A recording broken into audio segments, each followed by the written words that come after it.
Ito pala yung other way para mas mapaganda tong paper loot bag. Dito ko nga lang inedit yan sa Canva, tapos yung ginamit ko dito, yung naka-landscape na A4. Bali, yung ginamit ko ditong template ay galing kay Maring Google, tapos in-upload ko lang dito sa may Canva. And then, sunod naman ako na naglagay ng picture frame dahil dito ko i-insert yung background. So, yung background nga na ilalagay ko dito ay in-upload ko lang din. So, naisipan ko rin na i-crop ng ganito para iba-iba yung magiging background ng aking paper bag. Tapos, sunod ko naman na nilagay dito ay itong bubble nose. Ayan, so iniba ko lang din yung color niyan, depende sa superhero na ilalagay ko. Tapos nag-insert na rin pala ako dito ng text box at in-edit ko nga ngayon itong name ni Bagets. Yung ginamit ko nga dito na pang design mga mare ay itong shadow effects. Tapos nag-base lang ako sa Batman na character sa color na ilalagay ko. Sa color talaga ng character ako nagbe-base kung ano yung ilalagay ko para hindi ako malito. Ayan, so no okay na ay sinelect multiple ko lang yan para sabayan ko ma-duplicate at malagyan ko rin yung kabilang side. Bali, ganun lang yung ginawa ko sa lahat mga mare. Tapos dinownload ko na yan dito sa aking cellphone. Saka ko yan transfer dito sa aming computer at nag-open na nga ako nitong Microsoft Word. Dito naman sa Microsoft Word ay inayos ko muna yan bago ko printin. Para na rin mas maganda at ma-maximize yung papel. Tapos ikakat lang tong guide mga mare. So yung ginamit ko nga ditong pandikit ay ito na lang glue. So na okay na nga, naglagay na rin ako ng snacks. Tapos nagprint na rin ako nitong superhero character. Sa photo paper ko pala to printin, tapos ginapit at nilagyan ng pandikit. O diba, napakasimple pero ang ganda.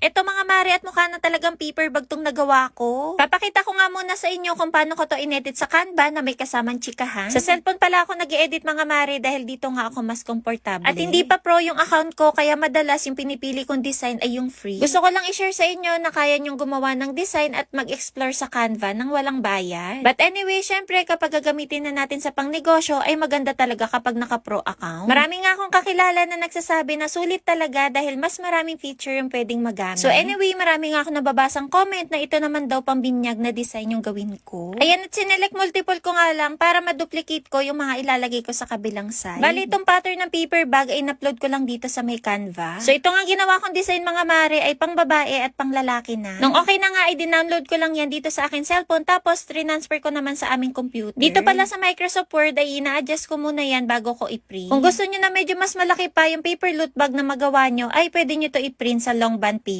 At itong printer na ginagamit ko mga mare ay Epson L360. Maganda yung pagkakaprint dahil lagi kong hinahay yung quality. But anyway, ginamitan ko rin pala to ng glue na pandikit. Tapos ito na nga at ituturo ko sa inyo kung paano gumawa ng rope string. Bali, gumamit lang ako dito ng colored paper at nitong glue stick. So yan mga mare at iikot-ikutin lang yan hanggang maubos ng papel. Tapos itong scotch tape yung ginamit ko para madikit dito sa may paper bag. Ang stable nga rin itong string dahil sa paglagay ng glue. O diba, gamit lang ng mga simpleng papel ay ganito nakaganda.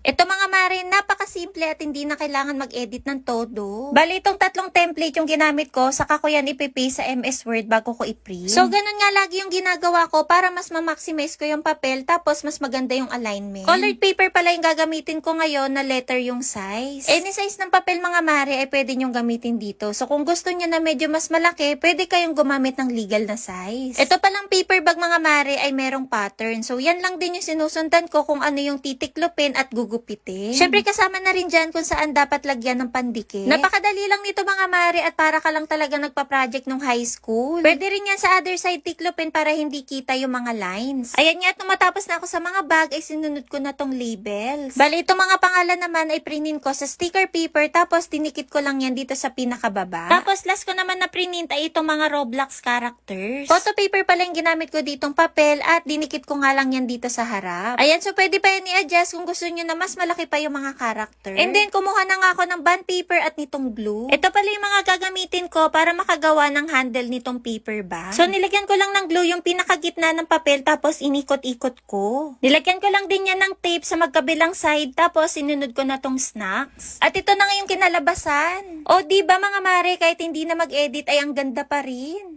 Para makompleto na mga mare ay trinay ko na rin tong pangkasal. At alam nyo ba na dito sa Canva ay meron na mga template na ready-made na pwedeng i-edit? Bali ito nga yung gagamitin ko ngayon. So nung nakapili na ako ay pinalitan ko lang yung mga details. And then okay na lahat ng details ay nag-open pa ako ng isa pang template. So dito ko naman ilalagay itong pattern ng paper bag. Sunod ko naman yan na nilagyan ng picture frame dahil dito ko ilalagay yung inedit ko kanina. At sa kabilang side ay naisipan ko na plain na lang. Ayan, so ganyan nga lang kadali mga mare. Tapos naganap ako ng pang thank you card naman. Bali, humanap lang ako ng kamachi na color doon sa may paper bag na nagawa ko. Madami pa kayong pwedeng pagpilian doon mga mare. So, meron nga free at meron din naka-pro. Tapos, pinaliit ko lang yung size niyan at nilagyan ko na rin tong buong template. So, nung kompleto na, ay dinaload ko lang yan dito sa akin cellphone. Tapos, transfer ko sa aming computer. Dito pala sa Microsoft Word, ay in-adjust ko muna yan bago ko yan i-print. Tapos, ginupit ko na tong pattern at sinundan ko lang yung mga lines. Sunod ko naman yan tiniklop at nilagyan ng pandikit. Kung gusto nyo mga mare na medyo makapal, ay photo paper yung pwede nyong gamitin. Ayan, susunod naman ako nagagawa ngayon ng handle nitong paper bag. Gagamit lang ako dito ng glue at nitong papel. Papaikot-ikotin lang tong papel hanggang doon sa pinakadulo. Tapos nagprint na rin pala ako nitong thank you card na ginupit kong pabilog tapos nilagyan ko ng butas. Binutasan ko nga yan mga mare dahil dito ko ilulusot yung isang side ng handle. Tapos syempre para mas special ay lalagyan ko yan ng crepe paper. Ito nga ilalagay ko ay sample ko lang pero baka magustuhan nyo na pang regalo dahil napakabango nito. Ayan, nataayos-ayusin lang yan ng konti at ito